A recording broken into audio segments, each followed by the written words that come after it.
നോക്കൂ, ഇപ്പോൾ പ്രബീർ പുർക്കായസ്തായുടെ അറസ്റ്റ് ഏഹ്, ഏഹ്, നിയമവിരുദ്ധമാണ് എന്ന് സുപ്രീം കോടതി ഇന്ന് പ്രഖ്യാപിച്ചിരിക്കുന്നു. അത് തീർത്തും സാങ്കേതികമായ ഒരു വിധി പ്രഖ്യാപനമാണ് എന്ന് വരുത്തി തീർക്കാനുള്ള ശ്രമം അമിത്ഷാ മുതൽ ഇങ്ങോട്ടേക്ക് ആരംഭിച്ചിട്ടുണ്ട്. ഒരർത്ഥത്തിൽ അതിനെ സാങ്കേതികമായി വിശദീകരിക്കാം. കാരണം ഒരു അറസ്റ്റിൻ്റെ സമയത്ത് പാലിക്കേണ്ട നിയമങ്ങൾ പാലിക്കപ്പെട്ടിട്ടില്ല എന്നാണ് കോടതി നിരീക്ഷിച്ചിരിക്കുന്നത്. അറസ്റ്റ് ചെയ്യപ്പെടുന്നയാൾക്ക് അയാളുടെ കുറ്റം എന്താണെന്ന് അറിയാനുള്ള അവകാശമുണ്ട്. ആ അവകാശം പ്രബീർ പുർക്കായസ്തയ്ക്ക് നിഷേധിക്കപ്പെട്ടു. അതേപോലെ തന്നെ അദ്ദേഹത്തിൻ്റെ അഭിഭാഷകൻ്റെ സഹായം തേടാനുള്ള അവകാശമുണ്ട്. അത് നിഷേധിക്കപ്പെട്ടു. ഈ അർത്ഥത്തിലൊക്കെ ഈ അറസ്റ്റ് നിയമവിരുദ്ധമാണെന്ന് സുപ്രീം കോടതി കണ്ടെത്തി ഇന്ന് അത്തരത്തിലൊരു വിധി പ്രസ്താവം നടത്തിയിരിക്കുന്നു. പക്ഷേ ഇവിടെ ഇത് സാങ്കേതികം മാത്രമല്ലല്ലോ. യഥാർത്ഥത്തിൽ നിങ്ങൾ അറസ്റ്റ് ചെയ്യപ്പെട്ടാൽ എന്ത് കുറ്റമാണ് നിങ്ങൾ ചെയ്തതെന്ന് നിങ്ങളോട് അറസ്റ്റ് ചെയ്യുന്ന ഏജൻസി പറഞ്ഞു തരണമെന്ന് പറയുന്നത് ഇന്ത്യയിലെ ഭരണഘടന അനുസരിച്ച് നിങ്ങൾക്കുള്ള പൗരാവകാശമാണ്. അത് ആർട്ടിക്കിൾ 22 കൃത്യമായി ഉറപ്പ് ചെയ്യുന്നുണ്ട്. അത്തരത്തിലൊരു പൗരാവകാശത്തിൻ്റെ ലംഘനമാണ് ഇവിടെ നടന്നിരിക്കുന്നത്. അതാണ് ഇന്ന് കോടതി ചൂണ്ടിക്കാണിക്കുന്നത്. അത് സാങ്കേതികമല്ല.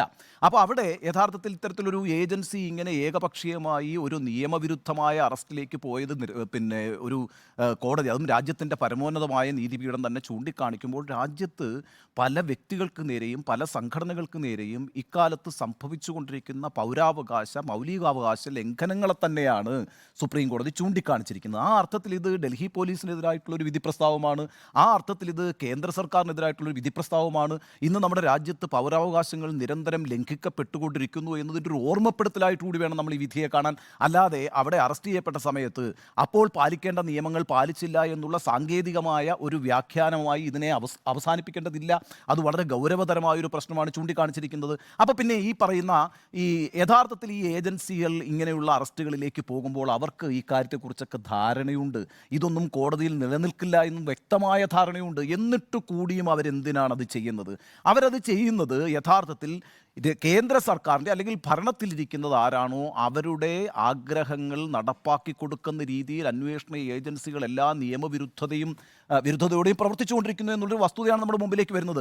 ഞാൻ ഇതിനൊരു പൊളിറ്റിക്കൽ അറസ്റ്റായിട്ടാണ് കാണുന്നത്. യഥാർത്ഥത്തിൽ പ്രബീർ പുർക്കായസ്തയുടെ അറസ്റ്റ് എന്ന് പറയുന്നത് ഒരു പൊളിറ്റിക്കൽ അറസ്റ്റായിരുന്നു. എന്തുകൊണ്ടാണ് അതിനെ ഞാൻ പൊളിറ്റിക്കൽ അറസ്റ്റ് എന്ന് പറയുന്നത്? നോക്കൂ, ആ അറസ്റ്റിൻ്റെ സമയം വളരെ പ്രധാനമാണ്. ഒക്ടോബർ 3-ാം തീയതിയാണ് പ്രബീർ പുർക്കായസ്തയെ അറസ്റ്റ് ചെയ്യുന്നത്. ഒക്ടോബർ 3-ാം തീയതി അറസ്റ്റ് ചെയ്യുമ്പോൾ അതിനുശേഷം ഈ രാജ്യത്ത് നിർണായകമായ 5 സംസ്ഥാനങ്ങളിലേക്കുള്ള നിയമസഭാ തെരഞ്ഞെടുപ്പ് നടക്കാനിരിക്കുകയാണ്. നവംബറിൽ രാജസ്ഥാനിൽ, മധ്യപ്രദേശിൽ, ഛത്തീസ്ഗഡിൽ, മിസോറാമിൽ, തെലങ്കാനയിൽ ഈ 5 സംസ്ഥാനങ്ങളിൽ നിയമസഭാ തെരഞ്ഞെടുപ്പ് നടക്കാനിരിക്കുന്നു. അത് കഴിഞ്ഞാൽ പിന്നെ നടക്കാനിരിക്കുന്ന തെരഞ്ഞെടുപ്പ് എന്ന് പറയുന്നത് ഈ പറയുന്ന ഇപ്പോൾ നടന്നുകൊണ്ടിരിക്കുന്ന പൊതു തെരഞ്ഞെടുപ്പാണ്. ഈ പൊതു തെരഞ്ഞെടുപ്പിലേക്ക് പോകുന്നതിന് മുമ്പ് ഈ 5 നിയമസഭയിലെയും തെരഞ്ഞെടുപ്പ് വളരെ പ്രധാനമായിരിക്കുന്നത് എന്തുകൊണ്ടാണ്? എങ്ങനെയാണ് രാജ്യം ചിന്തിച്ചുകൊണ്ടിരിക്കുന്നത് എന്നതിൻ്റെ ഒരു ഏകദേശ രൂപം നമുക്ക് ഈ നിയമസഭാ തെരഞ്ഞെടുപ്പുകളിലൂടെ മനസ്സിലാക്കാൻ കഴിയും. അപ്പോൾ അത് സ്വാഭാവികമായിട്ടും അവിടെയൊക്കെ ഭരിക്കുന്നവർക്ക് അനുകൂലമായൊരു ജനവിധി ഉണ്ടായിട്ടുണ്ട് എങ്കിൽ അത് സ്വാഭാവികമായിട്ടും വോട്ടർമാരെ സ്വാധീനിക്കും.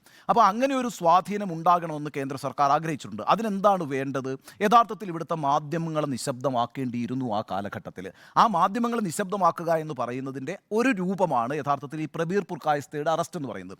അതെല്ലാ മാധ്യമങ്ങൾക്കും നൽകുന്നൊരു സന്ദേശമായിരുന്നു. നോക്കൂ, ഈ സർക്കാരിനെതിരെ നിങ്ങൾ ശബ്ദിച്ചാൽ അല്ലെങ്കിൽ ഈ സർക്കാരിനെതിരായിട്ടുള്ള വാർത്തകൾ നിങ്ങൾ പ്രചരിപ്പിച്ചാൽ നിങ്ങൾക്കൊക്കെ സംഭവിക്കാൻ പോകുന്ന ഗതി, നിങ്ങളുടെ സ്ഥാപനത്തിന് സംഭവിക്കാൻ പോകുന്ന ഗതി ഇതായിരിക്കുമെന്ന് വളരെ കൃത്യമായി സന്ദേശം നൽകുന്ന ഒരു അറസ്റ്റാണ് ഒക്ടോബർ 3-ാം തീയതി ഈ പറയുന്ന പുർക്കായസ്തയുടെ അറസ്റ്റ് എന്ന് പറയുന്നത്. അതൊരു പൊളിറ്റിക്കൽ അറസ്റ്റാണ്. അത് കൃത്യമായും ഒരു സന്ദേശം മാധ്യമങ്ങൾക്ക് നൽകുന്നതിന് വേണ്ടി തന്നെ നടപ്പാക്കിയ അറസ്റ്റാണ്. അതിനെ നമ്മൾ ചെറുതാക്കി കണ്ടുകൂടാ. കാരണം ആ അറസ്റ്റിൻ്റെ പ്രക്രിയയെക്കുറിച്ച് കോടതി ചില ചോദ്യങ്ങൾ ചോദിച്ചിട്ടുണ്ടല്ലോ. എന്തിനായിരുന്നു ഇത്രയും ധൃതി എന്നാണ്. 5:45 മണിക്ക് അറസ്റ്റ് ചെയ്യുന്നു, എന്നിട്ട് രാവിലെ 6 മണിക്ക് തന്നെ മജിസ്ട്രേറ്റിന് മുമ്പിൽ കൊണ്ടുപോയിട്ട് റിമാൻഡ് ചെയ്യുകയാണ്. ഒരു 11 മണിക്കോ 12 മണിക്കോ നിങ്ങൾക്ക് മജിസ്ട്രേറ്റിന് മുമ്പിൽ ഹാജരാക്കാമായിരുന്നല്ലോ എന്ന് കോടതി ചോദിക്കുന്നുണ്ട്. അപ്പോൾ ഇതെല്ലാം ചെയ്തത് എന്തിനാണെന്ന് വെച്ചാൽ ഒരു വളരെ കൃത്യമായ ഭീഷണിപ്പെടുത്തലുണ്ട് ഇതിൻ്റെ പിന്നിൽ. അതായത് നിങ്ങൾ ഈ സർക്കാരിനെതിരെ സംസാരിച്ചാൽ നാളെ നിങ്ങൾക്കുണ്ടാകാൻ പോകുന്ന, ഞങ്ങൾക്ക് ഈ നിയമമൊന്നും ബാധകമല്ല, ഞങ്ങളെ സംബന്ധിച്ചിടത്തോളം പൗരാവകാശം ഒരു പ്രശ്നമല്ല, ഞങ്ങളുടെ സർക്കാരിനെ നിലനിർത്താൻ ഞങ്ങൾ ഏതറ്റം വരെയും പോകും, അതിന് ഏത് സീമയും ഞങ്ങൾ ലംഘിക്കും, അതിവിടെ ഭരണഘടനാ ബാധ്യതയോ ഭരണഘടനാപരമായ ഉത്തരവാദിത്വമോ ഒന്നും ഞങ്ങൾക്ക് പ്രശ്നമല്ല എന്ന മട്ടിലുള്ളൊരു പ്രവർത്തനമാണ്, ഒരു ആക്റ്റാണ് അവിടെ നടന്നത്. ആ ആക്റ്റാണെന്ന് ചോദ്യം ചെയ്യപ്പെട്ടിരിക്കുന്നത്. പക്ഷേ പ്രശ്നം അവിടെ അവസാനിക്കുന്നില്ല. ഇപ്പോൾ ഈ പറയുന്ന പ്രബീർ പുർക്കായസ്ഥയുടെ അറസ്റ്റ്, ആ അറസ്റ്റിന് ശേഷം മാധ്യമങ്ങൾക്കിടയിൽ ഉണ്ടാകുന്ന ഒരു ഭീഷണി, ഈ അറസ്റ്റുമായി ബന്ധപ്പെട്ട് പ്രബീർ പുർക്കായസ്ഥയ്ക്കെതിരായിട്ട് വന്നിരിക്കുന്ന കുറ്റാരോപണങ്ങൾ കൂടി നമ്മളൊന്ന് ശ്രദ്ധിക്കേണ്ടതുണ്ട്. എന്താണ് ആ കുറ്റാരോപണങ്ങൾ എന്ന് പറയുന്നത്? അതായത് കാർഷിക സമരത്തെ പൂർണ്ണമായും പിന്തുണച്ചു. വളരെ പ്രധാനപ്പെട്ട ഒരു കുറ്റാരോപണമാണ്. കാർഷിക സമരത്തെ വളരെ പൂർണ്ണമായും പിന്തുണച്ചു. CAA പ്രക്ഷോഭത്തെ പിന്തുണച്ചു. വിലക്കയറ്റവും തൊഴിലില്ലായ്മയും പോലുള്ള പ്രശ്നങ്ങളെക്കുറിച്ച് നിരന്തരമായി വാർത്തകൾ നൽകി. കോവിഡ് മിസ്മാനേജ്മെൻറ്റ്, ആ കോവിഡ് മിസ്മാനേജ്മെൻറ്റുമായി ബന്ധപ്പെട്ട് വേറൊരു കേസുണ്ട് കേട്ടോ. വിനോദ് ദുബെ എന്ന് പറയുന്ന വളരെ പ്രശസ്തനായ ഒരു മാധ്യമപ്രവർത്തകനെതിരെ ഈ രാജ്യദ്രോഹ കുറ്റം ചുമത്തിയായിരുന്നു. ആ രാജ്യദ്രോഹ കുറ്റം ചുമത്തിയതിൻ്റെ ഒറ്റ കാര്യമുള്ളൂ, യൂട്യൂബ് വീഡിയോയിലൂടെ അദ്ദേഹം ഈ കേന്ദ്ര സർക്കാരിൻ്റെ കോവിഡ് മിസ്മാനേജ്മെൻറ്റിനെ കുറിച്ചൊരു വാർത്ത സംപ്രേഷണം ചെയ്തു. അതിൻ്റെ പേരിൽ രാജ്യദ്രോഹ കുറ്റം ചുമത്തിയപ്പോൾ സുപ്രീം കോടതി എന്താ പറഞ്ഞത്? ഇതൊരു രാജ്യദ്രോഹ കുറ്റവും ചുമത്താൻ പറ്റുന്ന കേസല്ല. കാരണം വെച്ചാൽ ഈ Kedarnath Singh versus state of Bihar എന്ന് പറഞ്ഞിട്ട് 1962 കേസുണ്ട്. ആ കേസിൽ കൃത്യമായിട്ട് പറയുന്നുണ്ട്, ഒരു രാജ്യത്തെ സർക്കാരിനെതിരായിട്ട്, അതിൻ്റെ നയങ്ങൾക്കെതിരായിട്ട്, അതിൻ്റെ പദ്ധതികൾക്കെതിരായിട്ട് ഏതെങ്കിലും തരത്തിലുള്ള ഒരു വാർത്ത ചെയ്യുക എന്ന് പറഞ്ഞാൽ അതൊരിക്കലും രാജ്യദ്രോഹമല്ല. അത് ആ സർക്കാരിനെ കറക്റ്റ് ചെയ്യുക എന്നുള്ള പ്രവൃത്തിയിലാണ് മാധ്യമപ്രവർത്തകർ ഏർപ്പെട്ടിരിക്കുന്നത്. അപ്പോൾ അതിനെ ഈ പറയുന്ന രാജ്യദ്രോഹ കുറ്റമായി ചിത്രീകരിച്ച് ആളുകളെ പിടിച്ച് ജയിലിടാൻ കഴിയില്ല എന്ന് സുപ്രീം കോടതി കുറച്ച് നാളുകൾക്ക് മുമ്പ് വിധിച്ചിട്ടുണ്ട്. ഇവിടെ ഇപ്പോൾ ഈ UAPA ചുമത്തിയിരിക്കുന്നത് എന്താണ്? നരേന്ദ്രമോദി സർക്കാരിൻ്റെ കാർഷിക നയങ്ങൾക്കെതിരായിട്ട് രൂപപ്പെട്ടു വന്ന സമരത്തെ അനുകൂലിച്ചു, CAA പ്രക്ഷോഭത്തെ അനുകൂലിച്ചു, സർക്കാരിൻ്റെ പിടിപ്പുകേട് കൊണ്ട് സംഭവിച്ചിട്ടുള്ള കോവിഡിൻ്റെ മിസ്മാനേജ്മെൻറ്റിനെ കുറിച്ച് വാർത്തകൾ നൽകി, വിലക്കയറ്റത്തെക്കുറിച്ച് വാർത്തകൾ നൽകി, തൊഴിലില്ലായ്മയെക്കുറിച്ച് വാർത്തകൾ നൽകി. ഇതൊക്കെ ഒരു മാധ്യമപ്രവർത്തകനോ മാധ്യമപ്രവർത്തനം നടത്തുന്ന സ്ഥാപനമോ ചെയ്യേണ്ട ഒരു കാര്യമാണല്ലോ.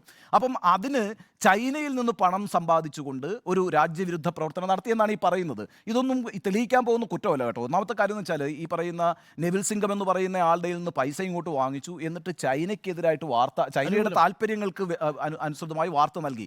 അങ്ങനെ ഡീസ്റ്റെബിലൈസ് ചെയ്യാൻ ശ്രമിച്ചു. ഈ ഡീസ്റ്റെബിലൈസ് ചെയ്യാൻ സർക്കാരിനെ ശ്രമിച്ചതിൻ്റെ കാര്യം എന്താണ്? നമ്മളിപ്പോൾ ഈ പറയുന്ന പുർക്കായസ്ഥ ഈ കർഷക സമരത്തെ പിന്തുണച്ചില്ലെങ്കിലും രാജ്യത്തൊരു വലിയ കർഷക പ്രക്ഷോഭം ഉണ്ടാവും എന്നുള്ള കാര്യത്തിൽ എന്താ സംശയമെന്നേ. കാരണം അങ്ങേയറ്റം അപകടകരമായ 3 കരിനിയമങ്ങൾ ഈ രാജ്യത്തെ കാർഷിക മേഖലയെ പൂർണ്ണമായും കോർപ്പറേറ്റ് വൽക്കരിക്കുന്നതിന് വേണ്ടിയിട്ടുള്ള 3 കരിനിയമങ്ങൾ ഈ സർക്കാർ നടപ്പാക്കാൻ ശ്രമിക്കുമ്പോൾ രാജ്യത്ത് കർഷകർ നിശബ്ദരായിരിക്കുമെന്ന് നിങ്ങൾ വിചാരിക്കുന്നുണ്ടോ? CAA പോലൊരു നിയമം നടപ്പാക്കാൻ ശ്രമിക്കുമ്പോൾ ഇവിടുത്തെ ന്യൂനപക്ഷ വിഭാഗങ്ങൾ നിശബ്ദരായിരിക്കുമെന്ന് വിചാരിക്കുന്നുണ്ടോ? അപ്പോൾ ഈ പ്രക്ഷോഭങ്ങളൊക്കെ സ്വാഭാവികമായിരുന്നു. അവിടെ കൊണ്ടുപോയിട്ട് ഈ രാജ്യത്തെ സർക്കാരിനെ ഡീസ്റ്റെബിലൈസ് ചെയ്യാൻ വേണ്ടിയിട്ട് അന്യരാജ്യങ്ങളിൽ നിന്ന് പണം കൈപ്പറ്റി എന്നൊക്കെ പറഞ്ഞ് ഒരാളെ പിടിച്ച് അകത്തിടുമ്പോൾ യഥാർത്ഥത്തിൽ ചെയ്യുന്നത് ഞാൻ നേരത്തെ സൂചിപ്പിച്ച ഈ പറയുന്ന മാധ്യമങ്ങൾക്കെമ്പാടുമുള്ളൊരു സന്ദേശമായിരുന്നു. എല്ലാ മാധ്യമങ്ങൾക്കുള്ളൊരു സന്ദേശമായിരുന്നു. ആ മാധ്യമ പ്രവർത്തനത്തെ, രാജ്യത്തെ മാധ്യമ പ്രവർത്തകരെയും മാധ്യമങ്ങളെയും നിശബ്ദമാക്കുക എന്നുള്ളതായി തന്നെയായിരുന്നു ലക്ഷ്യം. ആ അർത്ഥത്തിൽ ഇന്നിപ്പോൾ സുപ്രീം കോടതി യഥാർത്ഥത്തിൽ മുന്നോട്ട് വച്ചിരിക്കുന്ന ആ ഒരു വിധി പ്രഖ്യാപനം എന്ന് പറയുന്നത് രാജ്യത്ത് ധ്വംസിക്കപ്പെട്ടുകൊണ്ടിരിക്കുന്ന പൗരാവകാശങ്ങളെക്കുറിച്ച് ജനങ്ങൾക്കൊരു ബോധ്യം നൽകുകയാണ് ചെയ്യുന്നത്. ആ അർത്ഥത്തിലാണ് ഈ സർക്കാരിന് ഈ പറയുന്ന വിധി പ്രഖ്യാപനം തിരിച്ചറിയാവുന്നത്. അതിനെ സാങ്കേതികമായിട്ടൊന്നും വെറുതെ ചുരുക്കി കാണണ്ട. ഇത് വളരെ ഗൗരവതരമായൊരു വിധിയാണ്. നേരത്തെ അരുൺ സൂചിപ്പിച്ചതുപോലെ ഇലക്ട്രൽ ബോണ്ടിൻ്റെ കാര്യത്തിലുണ്ടായ വിധി, അതുപോലെ തന്നെ അരവിന്ദ് കെജ്രിവാളിൻ്റെ കാര്യത്തിലുണ്ടായിട്ടുള്ള വിധി, നേരത്തെ രാഹുൽ ഗാന്ധിയുടെ കാര്യത്തിലുണ്ടായിട്ടുള്ള വിധി, ഇപ്പോൾ ഈ പറയുന്ന പുർക്കായസ്ഥയുമായി ബന്ധപ്പെട്ടുണ്ടായിട്ടുള്ള വിധി, ഇന്നലെ ഗൗതം നവാലഖയെ വെറുതെ വിട്ടു, ജാമ്യത്തിൽ വിട്ടു. എന്താണ് 4 വർഷമായിട്ട് ജയിലില്ല ഈ പറയുന്ന, അതിനുശേഷം ഹൗസ് അറസ്റ്റിലായിരുന്നു. പിന്നീടാണ് അദ്ദേഹത്തെ ഇപ്പോൾ ജാമ്യത്തിൽ വിട്ടിരിക്കുന്നത്. എന്താ കോടതി പറഞ്ഞത്? കുറ്റപത്രം ചാർജ് ചെയ്തിട്ടില്ല. ഭീമ കൊറഗാവ് സ്ഫോടനവുമായി ബന്ധപ്പെട്ട് എത്ര ആളുകളെയാണ് ഇവർ പിടിച്ചു ജയിലിലിട്ടത്? അതിനകത്ത് സ്റ്റാൻസാമി അവിടെ കിടന്ന് മരിച്ചു.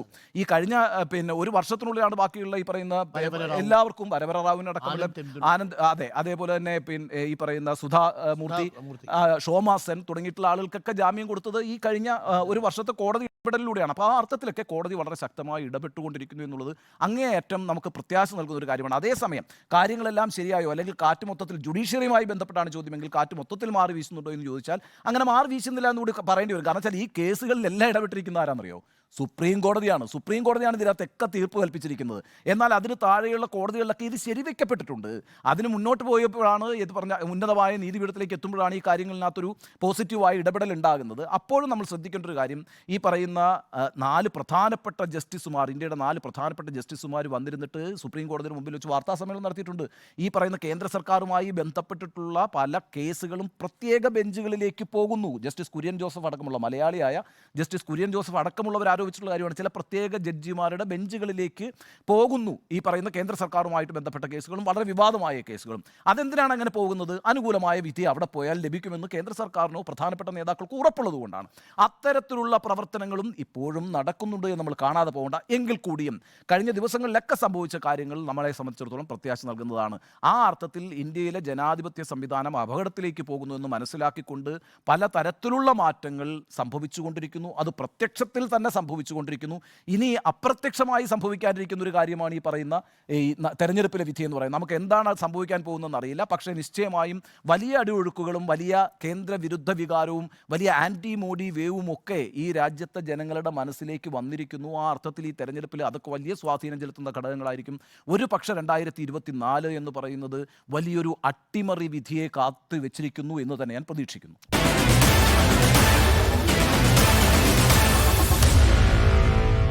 Meet the editors.